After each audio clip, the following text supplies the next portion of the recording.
Con lo scopo di avvicinare bambini e adulti al meraviglioso mondo delle api è nata la Casa delle Api all'interno dell'Oasi di Gaggio. Nell'apiario didattico i visitatori potranno respirare l'odore caratteristico di una colonia d'api, apprendere la loro organizzazione sociale e scoprire gli strumenti vecchi e moderni usati dall'apicoltore.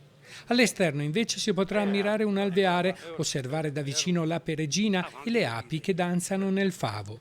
Le api sono fondamentali per il benessere e la salvaguardia del pianeta. L'80% dei prodotti che arrivano nelle nostre tavole deriva dalla loro impollinazione.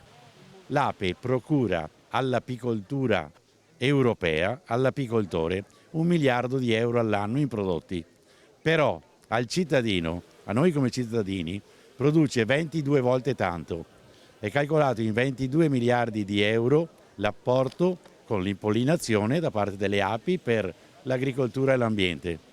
Anche con il collegamento con Veneto Agricoltura che monitora un'arnia nell'apiario, la Casa delle Api potrà diventare la base operativa per studenti universitari per lo studio dell'insetto minacciato dall'inquinamento e dai cambiamenti climatici.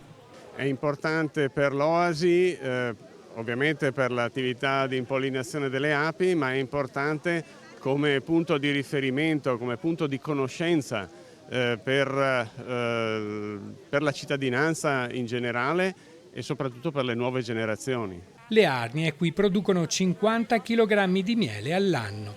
Questo miele che produciamo lo diamo in beneficenza, principalmente all'Avis di Marcon. Prendersi cura del territorio, mettere al bando l'uso dei pesticidi e promuovere la conoscenza della insostituibile azione delle api per l'impollinazione sono alcuni valori che il gruppo APAT di Marcon intende sviluppare per i prossimi anni.